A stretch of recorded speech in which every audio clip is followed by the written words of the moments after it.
I believe in you.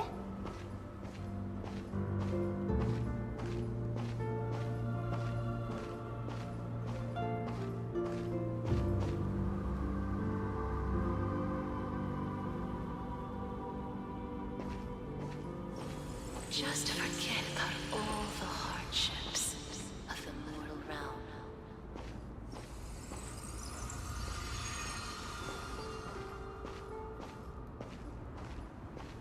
Death is such a sweet joy. Just forget about all the... Lift your chin up high and step forward with us toward tomorrow! Just forget about such a sweet joy of the... That's right. Keep your eyes on the dawn. Onward. Show me your courage.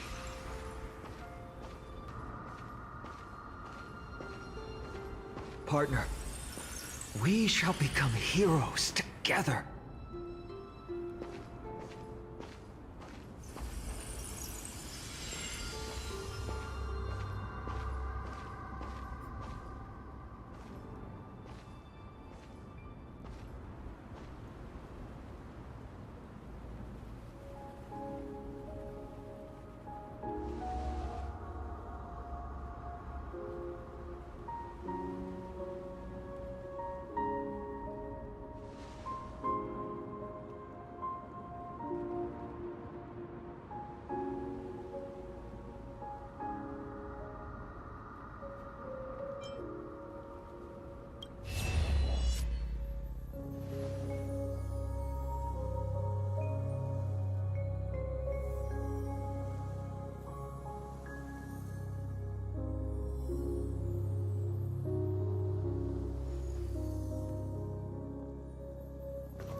All of this is proof that you once lived.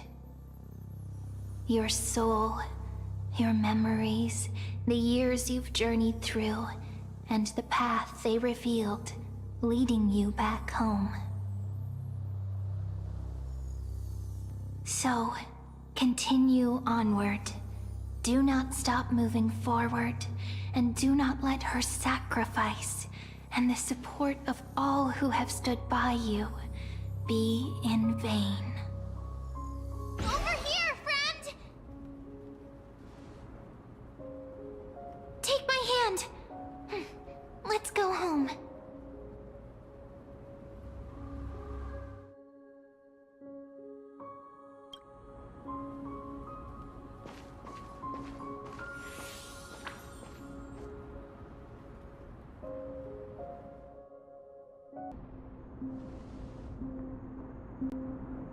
At last, I knew you could do it. Your soul is still perfectly whole, as if some kind of force is trying its best to keep it together. Is it Orynyx's final blessing? Or is it a miracle of your own? It's truly incredible. Such a strange surge of familiarity. So hard to describe. Perhaps it is fate, once again fulfilling its own design. Or perhaps it is the laws from beyond the sky, so familiar to you, that intertwined our fates long ago.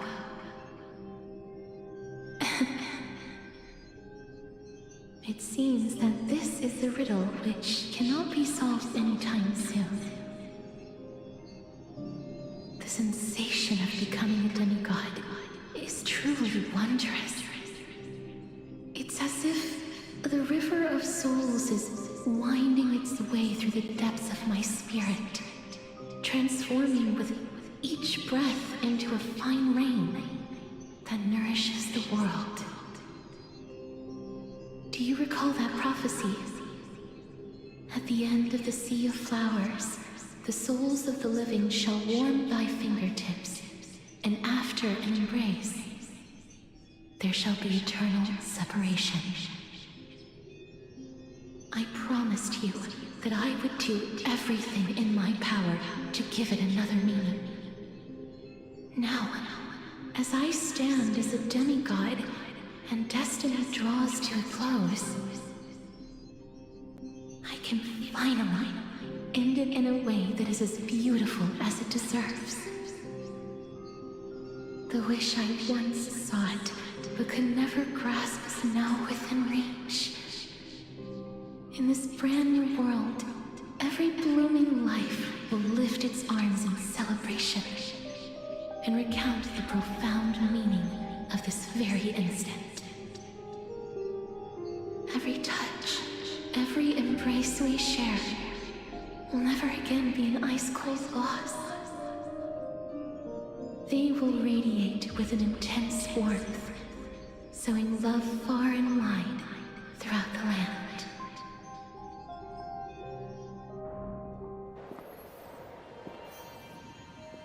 The other shore is very cold.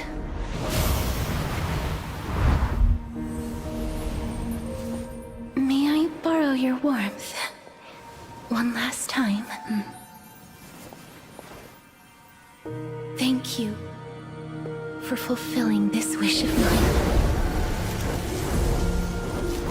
The place I'll be going to is what humans call the Land of Sorrows. But with this heartbeat and the residual heat of this embrace, I shall turn the nether realm into a gentle place of rest.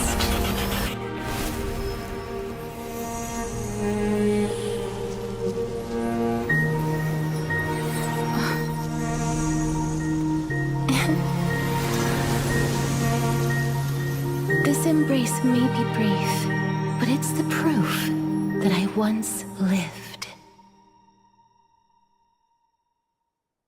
Farewell, then. May we reunite in the new world.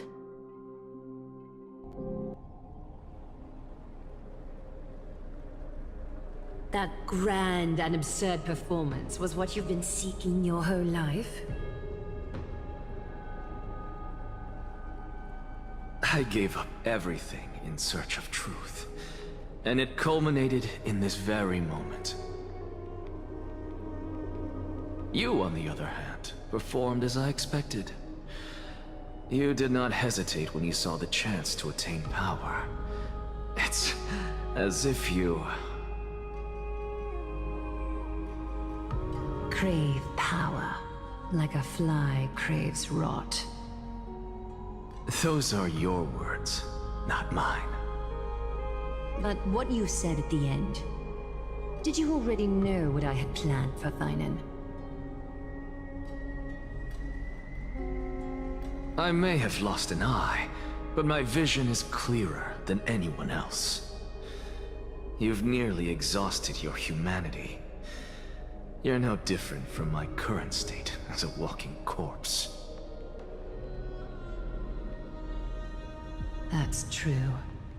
I've long since burned to ash over the past 1,000 years.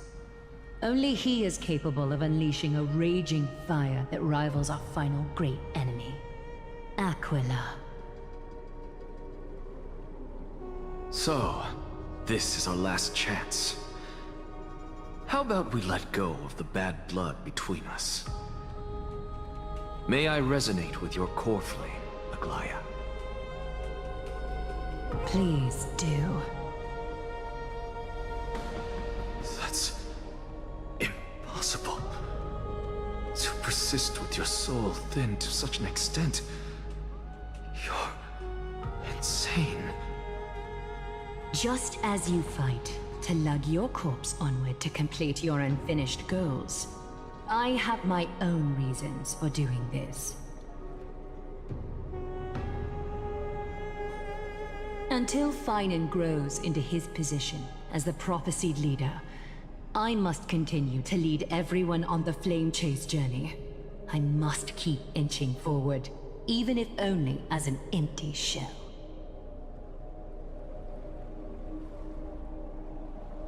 I've long predicted this was the case, but I didn't think you'd already lost so much.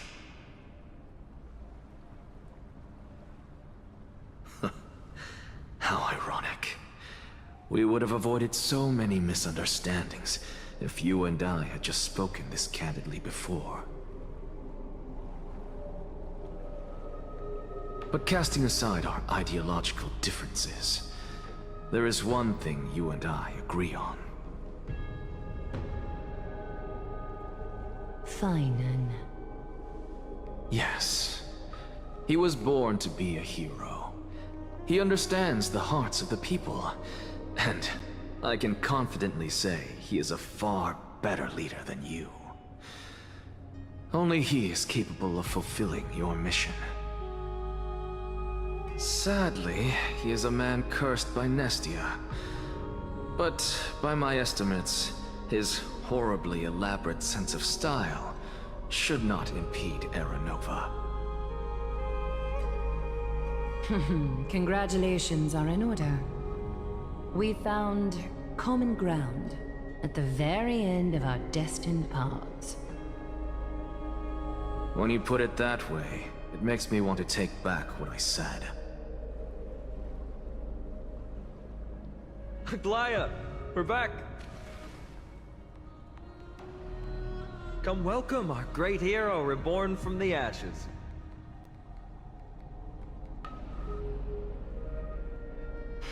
I hope he didn't hear your earlier assessment. It wouldn't be the first time I criticized him. A man should be aware of his own shortcomings.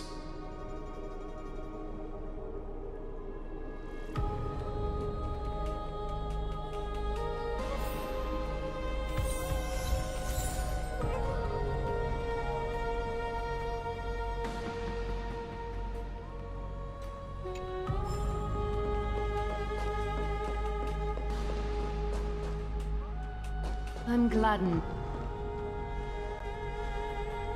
But I don't see Castris among your number.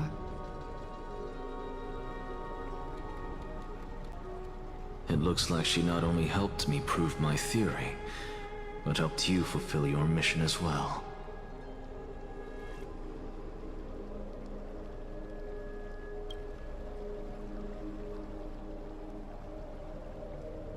She might not have been able to change her fate, but she still wrote the final verse of her epic herself.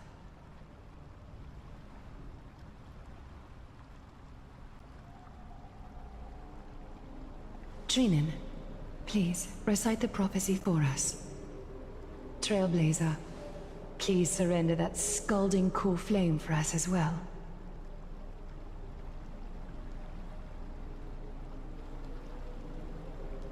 You are the only life she ever saved by her own hand in her 1,000 years on this earth.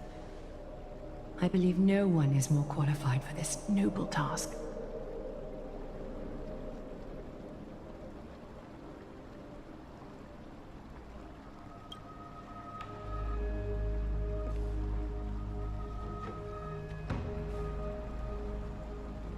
O gods who have returned, and gods who are still watching, today we bring you a soul laid bare. The Hand of Shadow, Thanatos, remembered their name from the past. From daylight they came, and to their fragrant dwelling they return, to walk now among your ranks. And there was one who joined hands with the Titan, a traveler risen from the dead and reborn among mortal kind. She is the everlasting night, and shall now proclaim in her good name.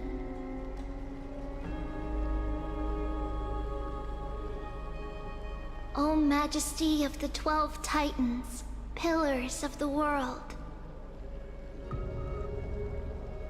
We seek your divinity to mend the rifts of the world. Fill our bodies with blood of gold till we wither in willing service to the prophecy.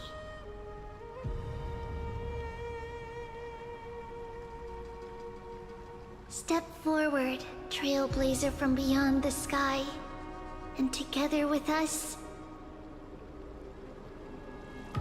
surrender the core flame and carve their star into the sky.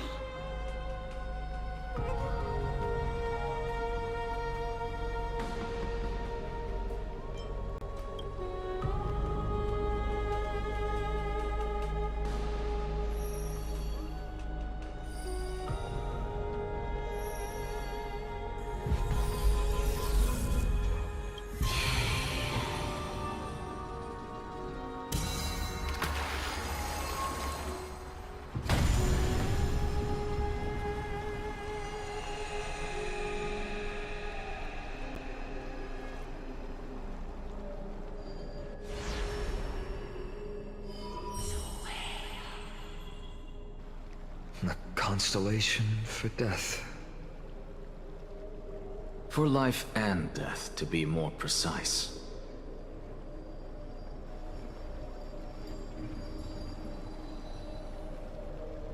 Look! It's...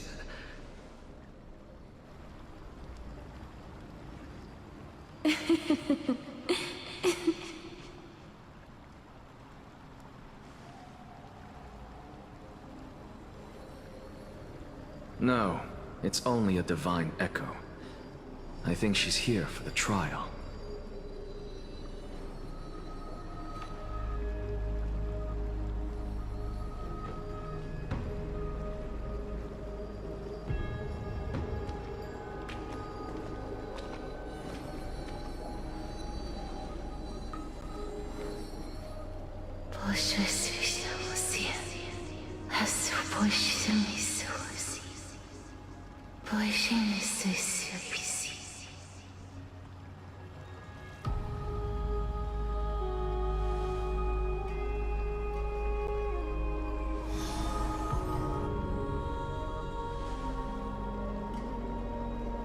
What did she say?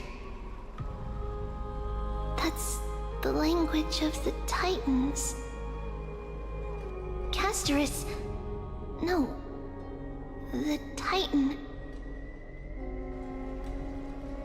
They said... I have illuminated the cold shadow of death.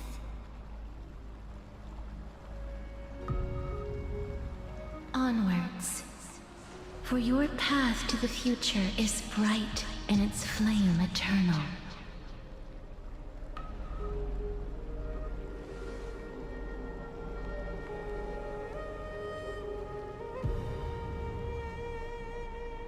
Do not forget.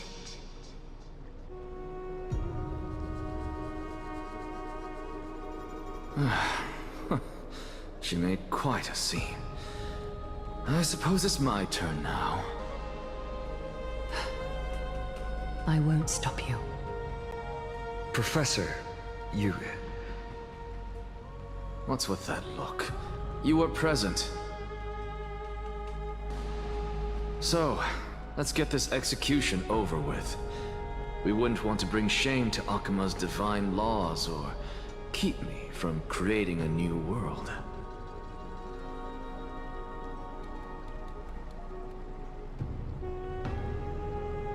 You never change, do you, Professor? I don't understand. If your theory is correct, you'll lose all memories of your past life once you become a Titan.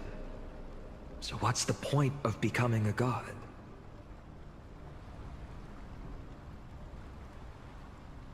Of course there's a point. Even if I forget who I am, I'll still have my brilliant mind. It goes without saying, I'll find a way to retrieve memories of my past life. Besides, I still have you, don't I?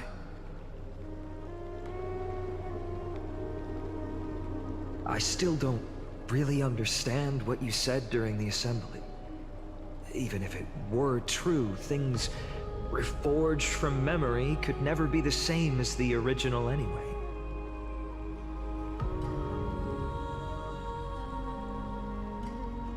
Then allow me to tell you right now that you're wrong. What exactly are we? My answer is that the Chrysos heirs are the future Titans and vice versa. Of course, this answer only applies to us. So, what are we when it comes to regular mortals? The very essence of the world, our souls, are tiny invisible seeds that hold records of each person's memories of the world. And we are the buds that sprout from these seeds to grow into great trees.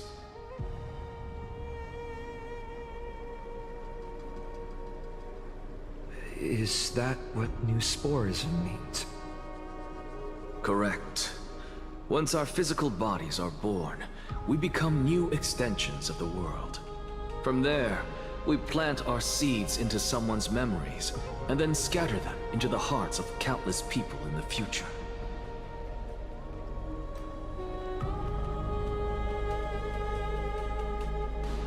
Just as seeds are affected by their environment, so too will our appearances differ across memories. But the partial memories we carry will always be the same, because that is just how the world is.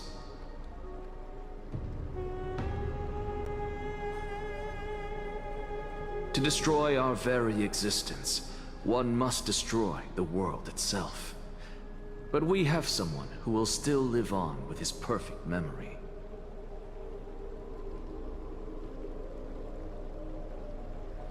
That person is you, child of Kefali. This is what it means to be the world-bearing Titan. So, carry everything of this world and live on. Don't disappoint those most precious to you. Don't disappoint Lady Goldweaver. And especially, don't bring dishonor to my theory.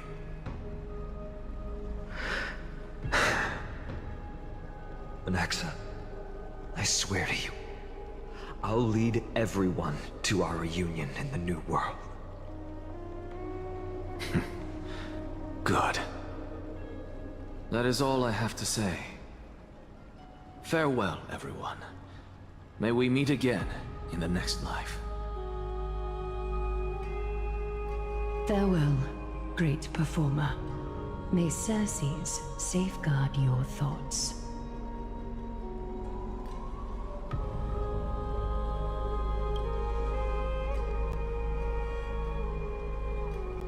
Are you satisfied, Honorable Titan?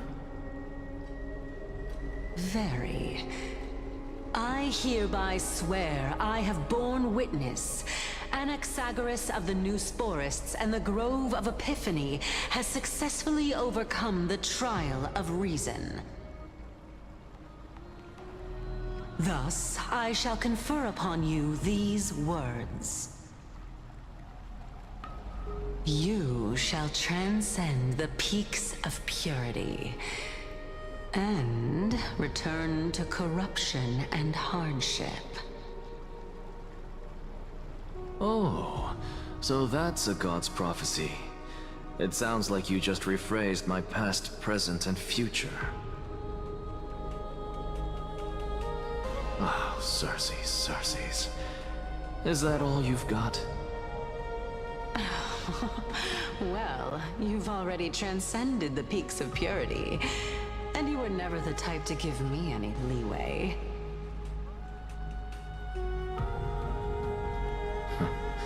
That is true. But I do still have one question. I knew it. What is it? Maybe we're thinking of the same thing. As you've so boldly stated, we and the world itself live on through the memories of others.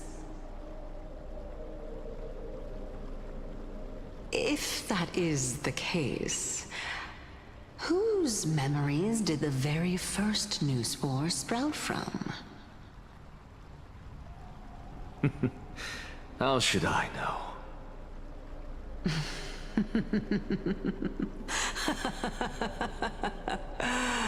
Oh my. But, since we are both equally curious, we should allow the children of humanity who come after us to investigate in our stead.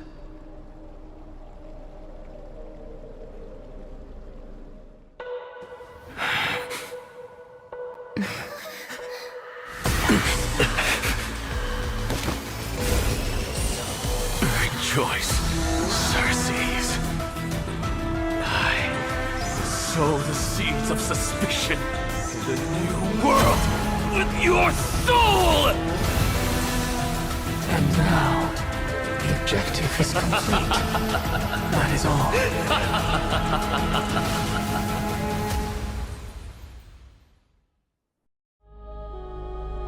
Thankfully, she's still alive. Was March 7th also in this condition when she was first rescued by the Express?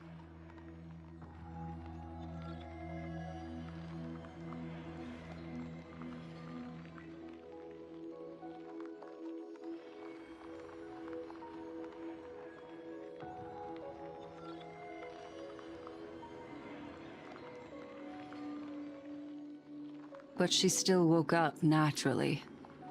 Looking on the bright side, that might happen this time as well.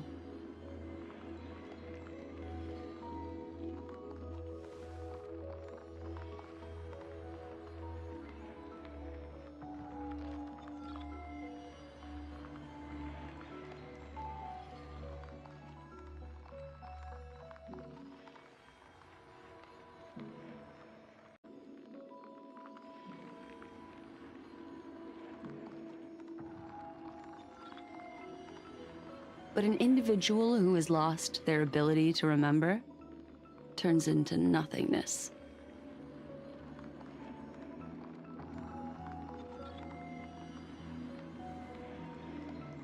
The belief of the Garden is that everything in this universe can be interpreted through memories.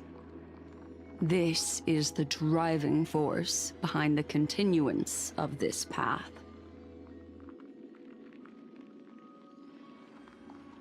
The past is made up of memoria, while the future is a possibility that will eventually be converted to memoria.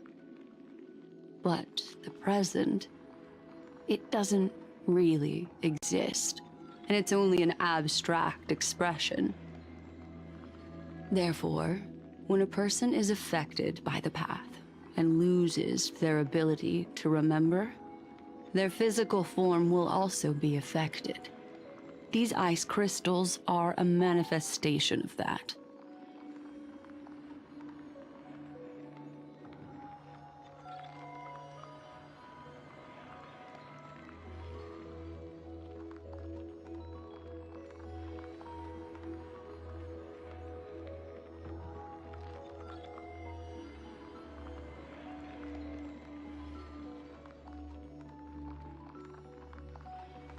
Is Miss Himiko suspicious of me?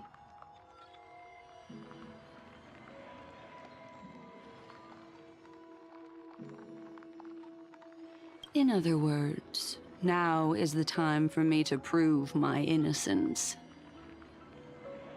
That's not a problem, of course. The true reason behind my intentions is that Amphorius holds special significance. For some memo keepers of the Garden with extremist views, it is a perfect example. A world that can only be seen through the Garden's mirror means that memo keepers have the right to keep the world in their private collection. If those Pathstriders of Remembrance were to uncover the secrets of Amphorius first,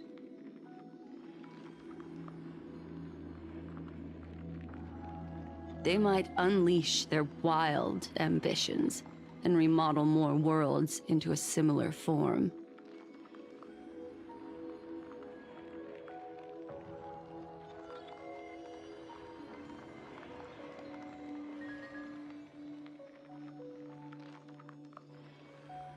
I chose to remain quiet before, because I did not want to involve you in the Garden's internal conflicts.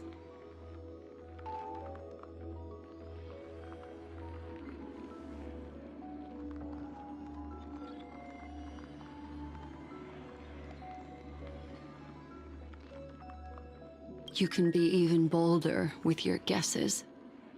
The people that I'm talking about, they aren't just individuals. They are an organization that has already attached itself to the pinky finger of FLICKY.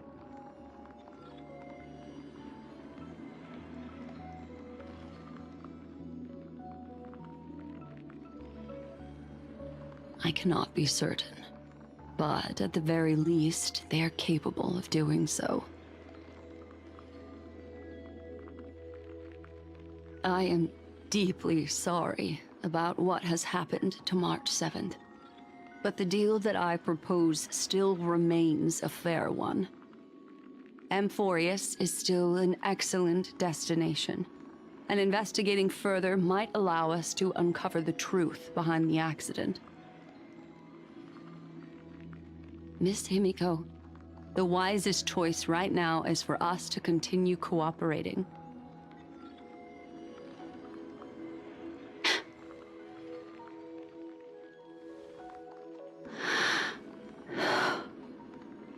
Let me take back a part of what I said just now, Miss Himiko.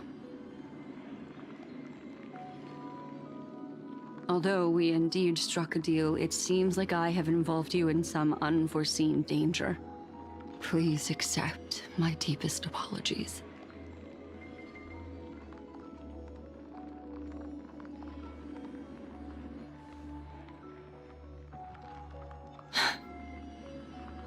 It's FLICKY.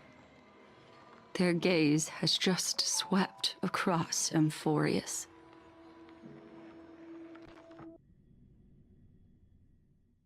Oh, how interesting. I never expected a mere memo snatcher to be actually hiding so much inside her head. What's even more interesting is that the word Amphorius has appeared in her subconscious.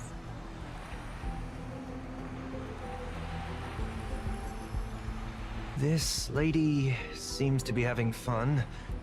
Is she usually like this? It's, hard to explain. What are you two whispering about? Has it not occurred to you that I can hear everything clearly?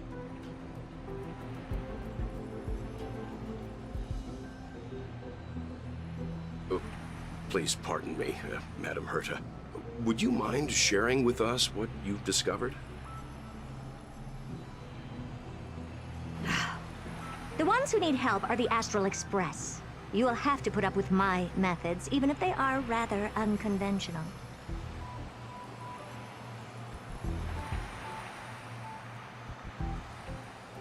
Let's get back to the topic. By using the fourth mirror, I rummaged through the brain of this memo snatcher and learned a good deal.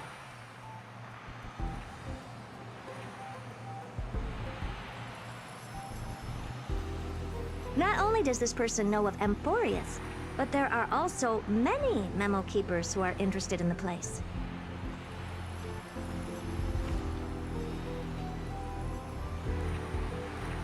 I searched through her consciousness and found the following terms: the Eternal Land, the Rejected Land, and the private collection of the Garden of Recollection.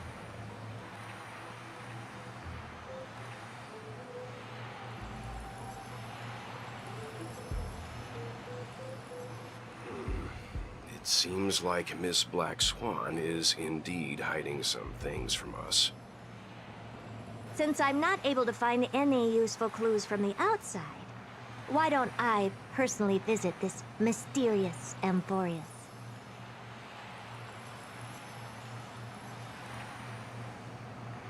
You're planning to head to Amphorius yourself?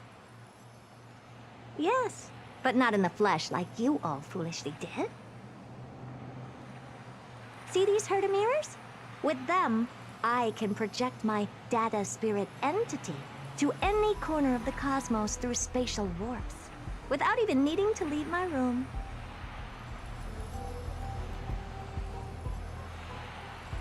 But of course, these corners of the cosmos must be within the coverage zone of inter-astral peace communications. After all, this is collaborative technology.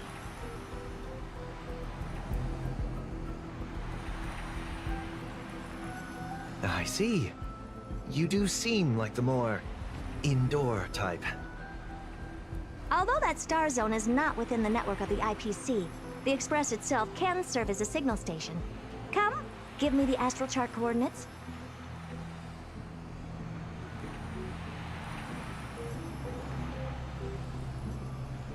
Then, sit back and enjoy the show.